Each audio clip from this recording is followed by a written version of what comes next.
실감나는 재난체험. 오늘 우리 가족은 안전체험관에서 재난체험을 했다. 안전체험관에서는 태풍체험, 지진 대피체험, 화재 대피체험, 교통사고 체험 등을 할 수 있었다. 태풍체험에서는 초속 30m의 강풍을 맞았고, 지진 대피체험에서는 지진 규모 7의 흔들림을 경험할 수 있었다. 자연재해 상황을 체험하면서 대처 방법을 배웠기 때문에 실제로 자연재해가 발생하더라도 방황하지 않고 대처할 수 있을 것 같다. 교과서 54쪽. 지연이의 일기를 읽어보았습니다. 자연재해 피해를 줄이려는 노력은 정부나 지자체 차원의 노력, 마을 단위의 노력, 개인이 지켜야 할 안전수칙 등 다양한 차원에서 이루어지는데요. 이번 차시에서는 자연재해의 피해를 줄이는 생활안전수칙을 중심으로 알아보는 시간을 갖도록 하겠습니다. 교과서 54쪽. 지연이의 일기를 보면 지연이 가족이 안전체험관에서 체험한 재난은 어떤 것들이 있었나요? 태풍, 지진, 화재 등이 있었습니다. 그럼 태풍 체험은 어떤 상황을 체험하는 것이었나요? 초속 30m의 강풍을 직접 맞는 상황을 체험했습니다. 네, 맞습니다. 그럼 지진 체험은 어떤 상황을 체험하였지요? 규모 7.0의 지진이 일어날 때의 흔들림을 체험했습니다. 네, 그렇습니다. 지난 시간에 공부했듯이 경주에서 발생한 지진이 규모 5.4 정도였으니까 7.0의 규모는 상당히 심한 흔들림을 경험한 것이겠죠? 그럼 이렇게 안전체험관에서 재난체험을 하면 어떤 점이 좋을까요? 실제 상황과 비슷한 상황에서 대처 방법을 연습해 볼 수 있습니다. 네, 그렇습니다. 그래서 오늘은 자연재해 피해를 줄이기 위한 노력에 대해 알아보도록 하겠습니다. 먼저 초성 퀴즈가 나왔네요. 기역, 시옷, 티읕, 비읍. 자연재해가 예상될 때 발령되는 이것은 무엇일까요? 기상특보입니다. 네, 잘 맞췄습니다. 그럼 기상특보가 발령되는 자연재해에는 어떤 것들이 있나요? 태풍, 폭염, 한파, 폭설, 황사 등이 있습니다.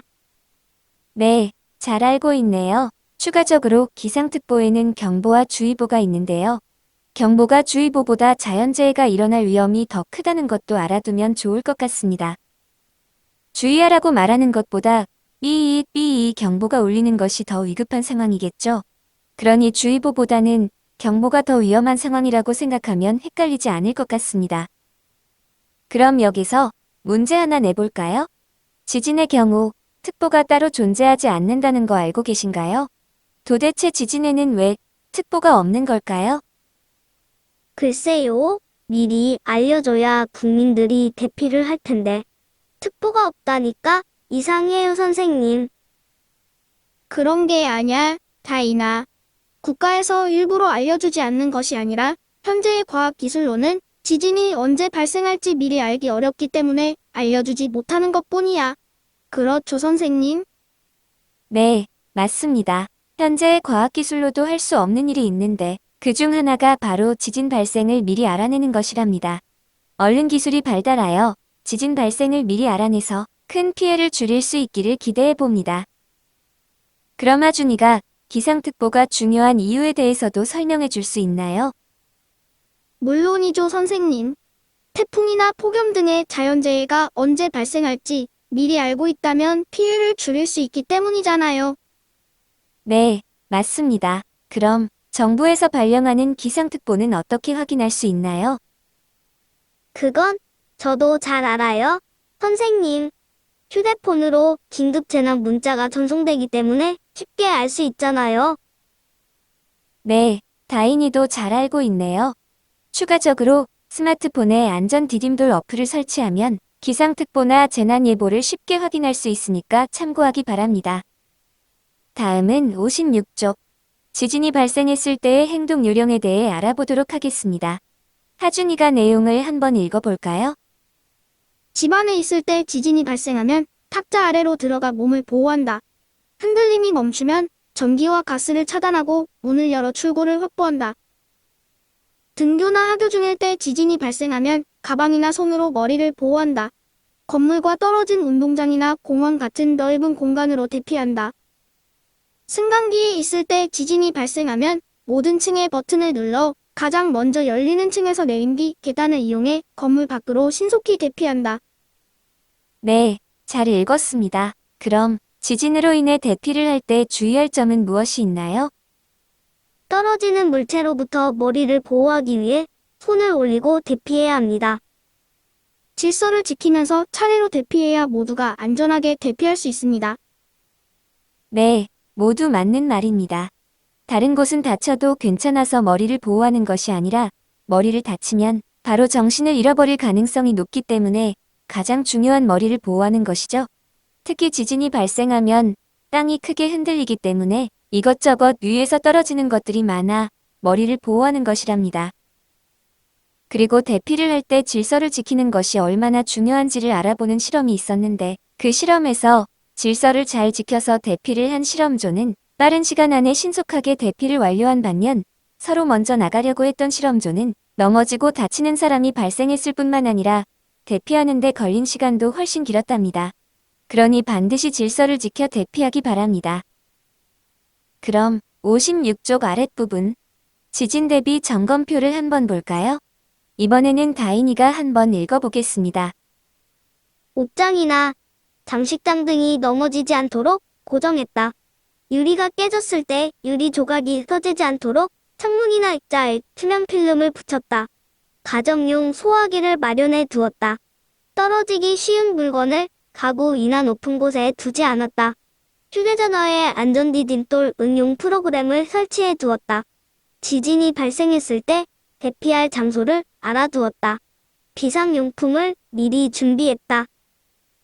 네, 잘 읽었습니다. 그리고 비상용품에는 마실 수 있는 물이나 비상 상황을 들을 수 있는 라디오, 그리고 손전등과 건전지, 연고 등의 비상약품, 라면, 통조림과 같은 비상식품 등이 있다고 하였죠.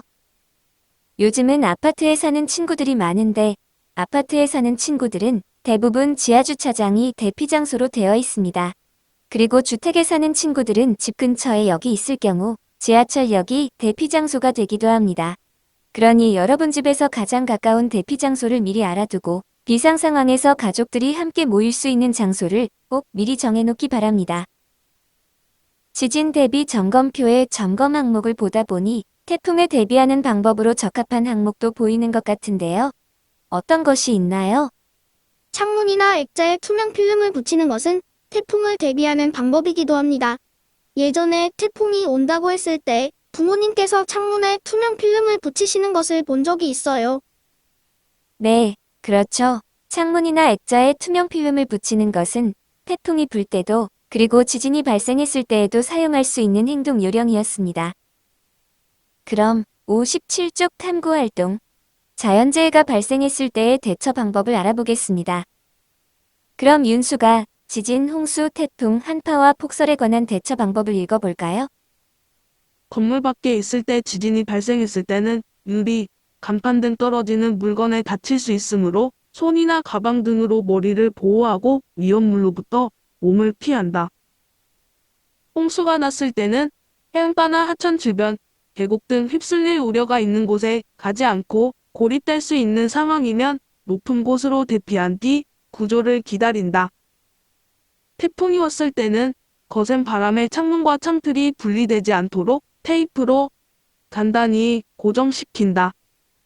한파와 폭설이 왔을 때는 체온을 유지하기 위해 장갑, 모자, 목도리 등을 착용하고 눈이 쌓인 지붕이나 고드름이 있는 곳은 접근하지 않는다. 네, 잘 읽었습니다. 그럼 그 아래쪽에 나오는 황사와 폭염에 대한 대처 방법도 적어보세요.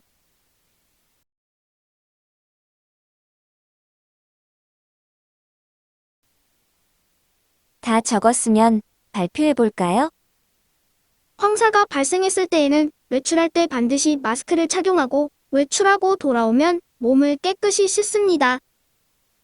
폭염이 발생했을 때에는 물을 자주 마시고 햇볕에 너무 오랜 시간 동안 노출되지 않도록 해야 합니다. 네, 황사와 폭염에 대한 대처 방안을 잘 알고 있네요. 그럼 58쪽을 보도록 하겠습니다. 이제까지 학습했던 우리 국토와 자연환경에 대한 주제 마무리 학습인데요. 공부했던 내용을 바탕으로 말판 놀이를 해보는 시간입니다. 먼저 놀이 방법을 살펴보도록 할까요? 먼저 말을 준비합니다. 그리고 친구와 가위바위보를 합니다. 이긴 사람이 말을 옮기는데 가위로 이기면 한 칸, 바위로 이기면 두 칸, 보로 이기면 세 칸을 움직입니다. 말을 옮긴 칸에 있는 물음에 올바르게 답하면 그대로 있고 물음에 답하지 못하면 원래의 자리로 돌아가면 됩니다. 이런 활동을 반복하여 먼저 도착한 사람이 이기는 놀이입니다. 네, 정말 재미있을 것 같은데요. 그럼 놀이는 친구들과 하기로 하고 우리는 놀이판에 나와 있는 문제를 함께 풀어보도록 하겠습니다. 우리나라는 북쪽과 동쪽에 높고 험한 산이 많다. 동그라미일까요? 가위표일까요? 동그라미입니다. 네, 맞습니다. 북쪽과 동쪽에 산지가 많고 반대쪽에는 평야가 펼쳐진다고 하였죠. 그럼 두 번째 문제입니다. 이것은 바다와 맞닿은 육지 부분으로 갯벌, 모래사장 등을 볼 수 있다. 이것은 무엇일까요?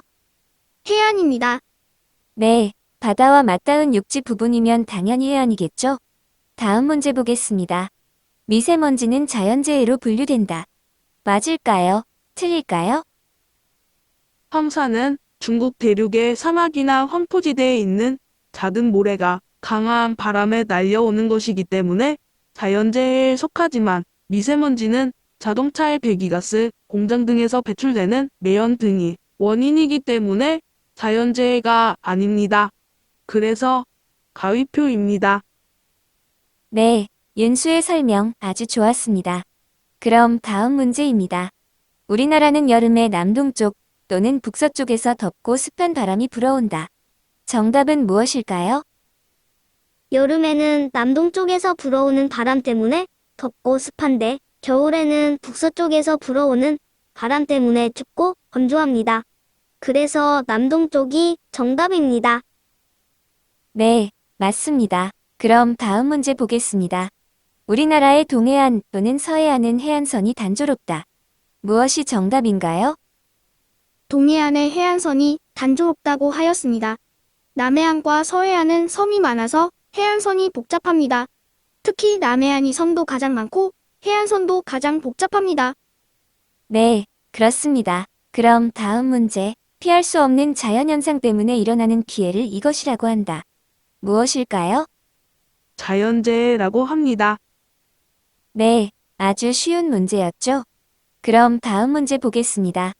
우리나라는 계절에 따른 강수량의 차이가 크다 또는 작다. 어느 것이 맞나요? 계절에 따라 강수량의 차이가 큽니다.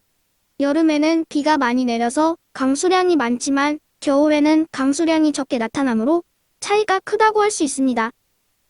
네, 맞습니다. 그럼 다음 문제입니다. 여름에 주로 발생하는 자연재해는 무엇이 있었나요? 홍수, 폭염, 태풍 등이 있습니다. 네, 그렇습니다. 그럼 우리나라는 남북으로 길게 뻗어 있어 남쪽 지방과 북쪽 지방의 기온 차이가 크다 또는 작다. 어느 것이 맞나요? 우리나라 국토가 남북으로 길게 뻗어 있어 위도의 차이가 나타나므로 기온의 차이도 크게 나타납니다. 그래서 크다가 정답입니다. 네, 맞습니다. 그럼 폭설은 한꺼번에 무엇이 많이 내리는 현상인가요? 눈입니다. 하늘에서 펄펄 내리는 눈이요. 네, 그렇죠. 다음 문제입니다. 겨울에 기온이 갑자기 내려가면서 발생하는 추위를 무엇이라고 하나요? 한파라고 합니다. 네, 맞습니다. 이제 마지막 문제인데요. 높이 솟은 산들이 모여 이룬 지형을 무엇이라고 할까요? 산지라고 합니다. 네, 잘 맞췄습니다. 이렇게 해서 모든 문제를 다 풀어보았네요. 그럼 오늘 수업은 여기까지 하도록 하고 다음 시간에는 3단원 우리 국토의 인문환경 첫 번째 시간 우리나라 인구 구성의 변화를 알아보는 시간을 갖도록 하겠습니다. 여러분, 오늘도 수고 많으셨습니다.